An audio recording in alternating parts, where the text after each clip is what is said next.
Today I'm covering use substitution from Unit 7. We use substitution to solve integrals with composite functions. We have two different types of integrals. So we have our indefinite, which have no set bounds, and then we have our definite, which have set bounds. Big thing with our indefinite integrals, we have to always add that constant, since we don't know what that function was before unless we were given more information. With our definite, this is in regards to use substitution. Once you come up with that use substitution equation, you must change those bounds, or at least plug them back into the equations. The bounds may not change, but you always have to make sure to plug those in. To find our u equations, they're kind of usually going to be like under our radicals, inside parentheses, and exponents. We're going to start with our indefinite integrals, and we're going to start with a nice easy one.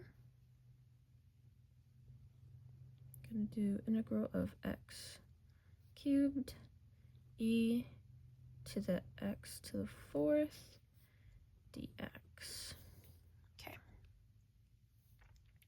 We can kind of look, so our x to the fourth is looking pretty suspicious up there. So we might gonna do with this, and we can kind of tell because if you take the derivative of x to the fourth, that's going to be 4x to the third, and that could potentially cancel out our x to the 3. So we're going to make a u equation. So u equals x to the fourth, and then we're going to find the derivative. So du equals 4x to the third dx. Okay, and now we're going to solve for dx. So we're going to go and divide. We end up with dx equals 1 over 4x to the third du. So we're going to plug this in to our dx. And make sure, since we have switched to the u, we're going to do e to the u and then plug in.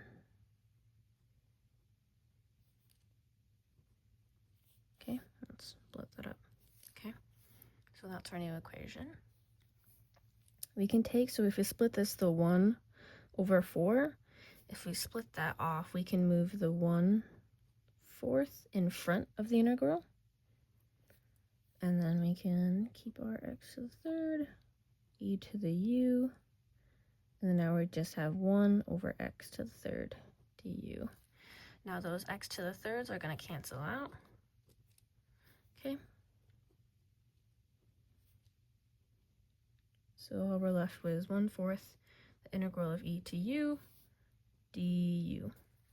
And now we have a much simpler equation, so we're just going to do the integral. So we're going to keep the 1 to the 4th, and the integral of e to the u is just e to the u. And then we're going to add our plus c. And then now, since it is an indefinite integral, we can add our u back in. So it's 1 to the 4th e to the x to the 4th plus c. That's our final answer. Okay, we're going to do a little bit harder. Move on. Now we're going to do integral to x squared over x to the third plus 4 dx. Okay. Now, we have a variable on the top and the bottom, but the one in the denominator is x to the third. So just like that, we can kind of see that our x to the third, if we take the derivative, we're going to end up with something with x to the squared, which could potentially cancel this out. Sometimes it takes playing around with the equation. So we're going to try u equals x to the third plus 4. We're going to include this so we can make the denominator just u. So du equals 3x squared plus, just times dx.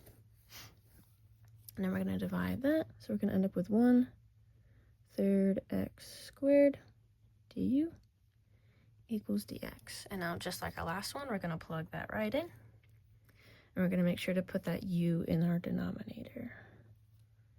So x squared over our u.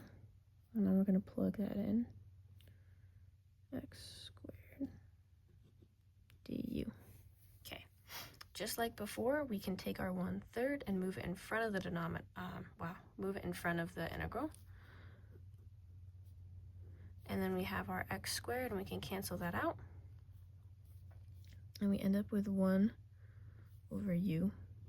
du. Now this is something we should be recognizable. That is the integral of ln x. So we're going to do that, and we'll put ln of u, and then plus c, since it's an indefinite. And then now we're going to plug our u back into our equation.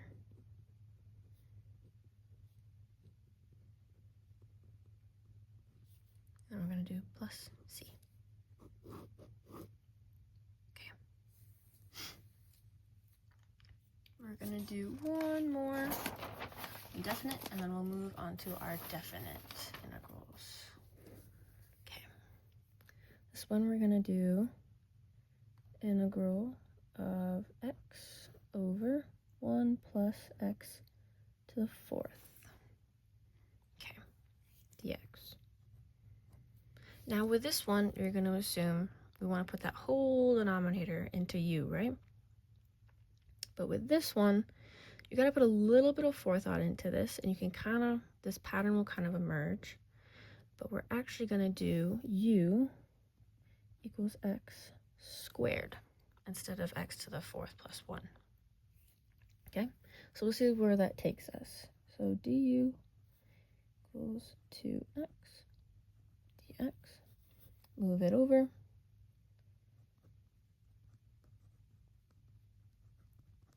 Okay, now we're going to plug that in just like before. So now, since we made u x squared, we have to make sure to square the u. And we're going to plug in our, split that off. Okay. Now, we're going to do the same thing. We're going to move that fraction over to the outside of the integral.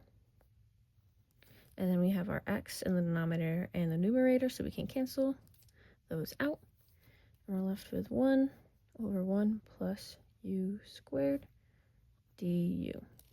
So you should be able to recognize this pattern. This is the derivative of arctangent, or the inverse of tangent. So we're going to do that. So we're going to keep the 1/2. That's going to be tangent. Make sure you put that. And then make sure to keep the u value plus c, since we are still indefinite. Now we're going to go all the way back to the top, and we're going to plug our u back in.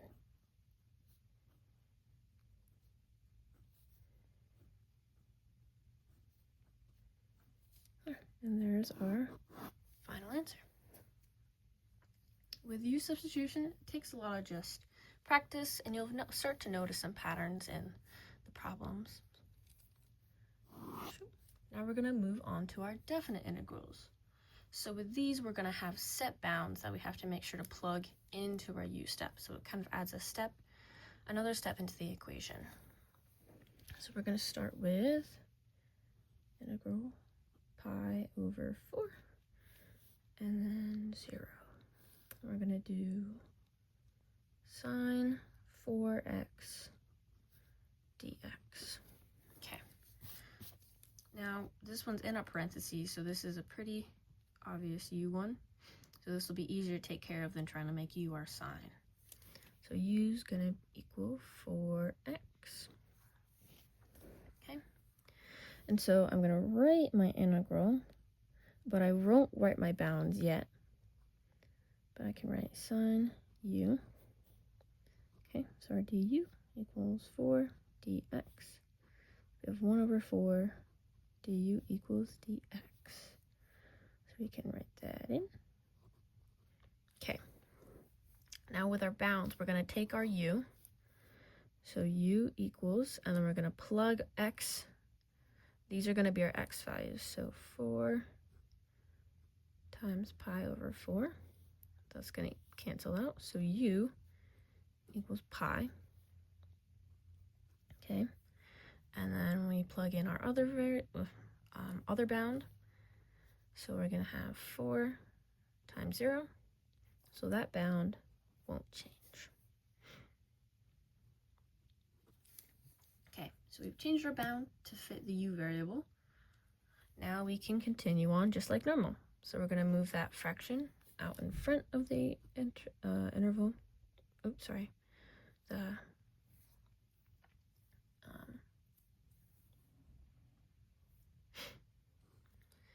And then we're going to pi, and then 0, and then sine u du. Okay. And since we're finding the integral, it's not just cosine, we're going to go to negative cosine. So we're going to put that negative in front of that 1/4, and then cosine u. And with our u substitution with, like our definite integrals, we are not going to plug our x value, like our x, back in, okay? So we're going to keep the u value. We're going to do a line and show that we're doing this over this set bound, this set area. And then we're going to plug them in. So we're going to do the top value first. Minus, so that's a big minus.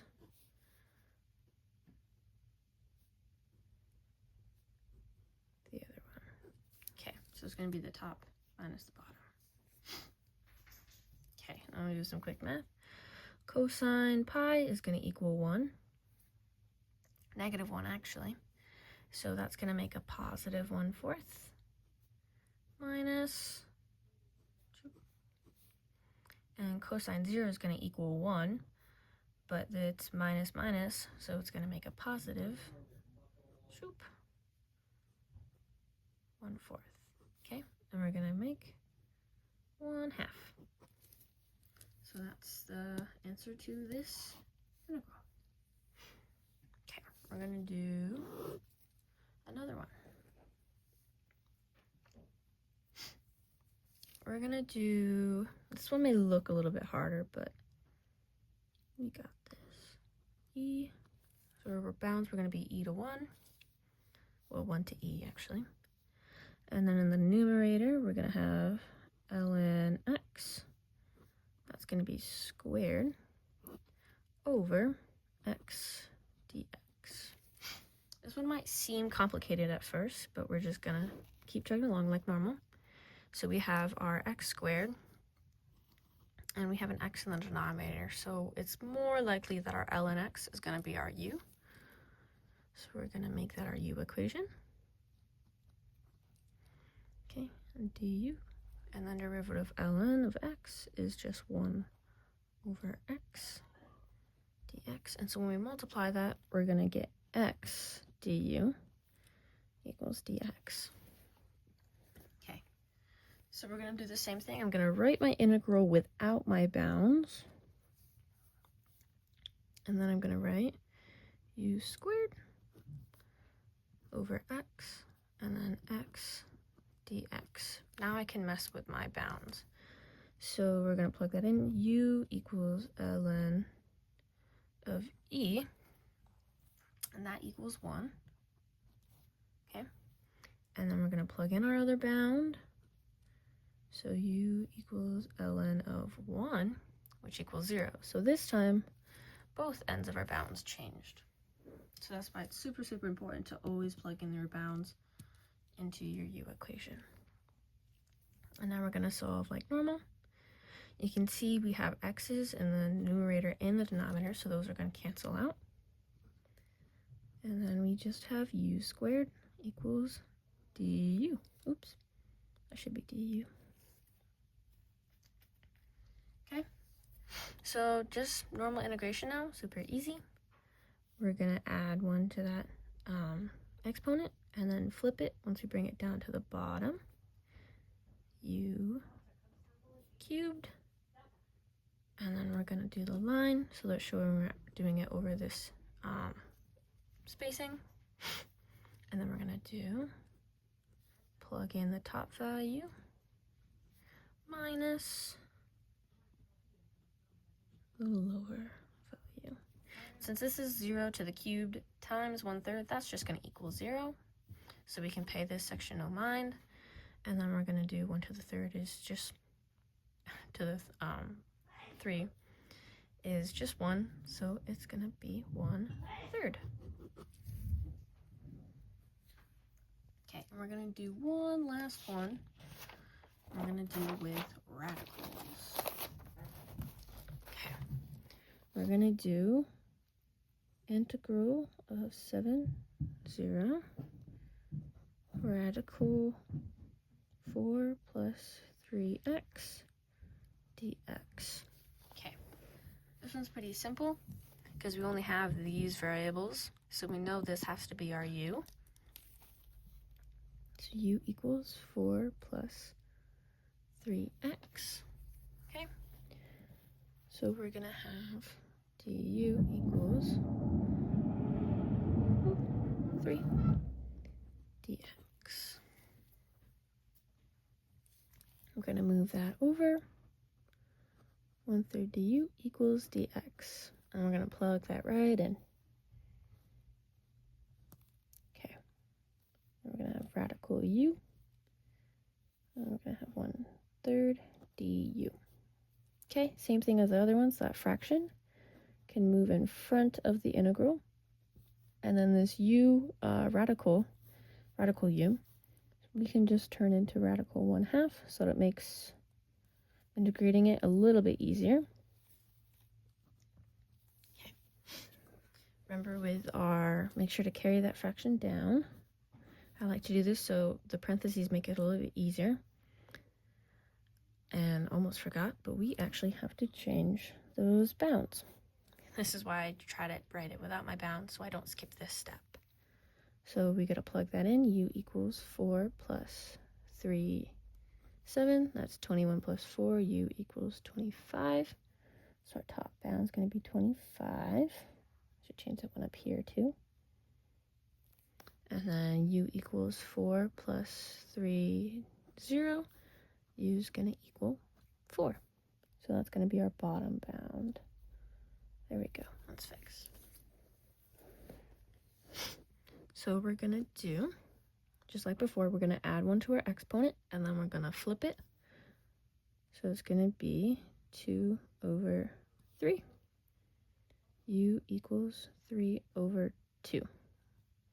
Looks pretty gross. I'm gonna do our line with our new bounds.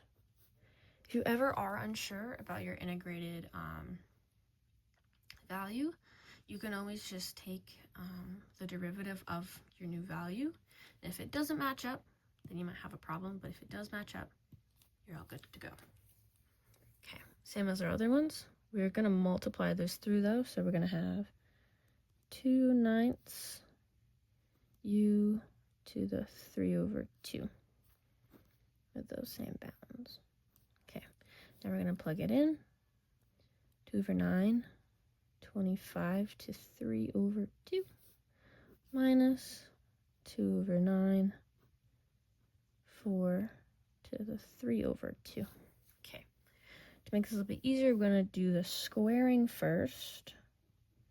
So we're going to do 5, so it's going to be 5 to the 3rd power minus 2 to the 9th times 2 to the 3rd power.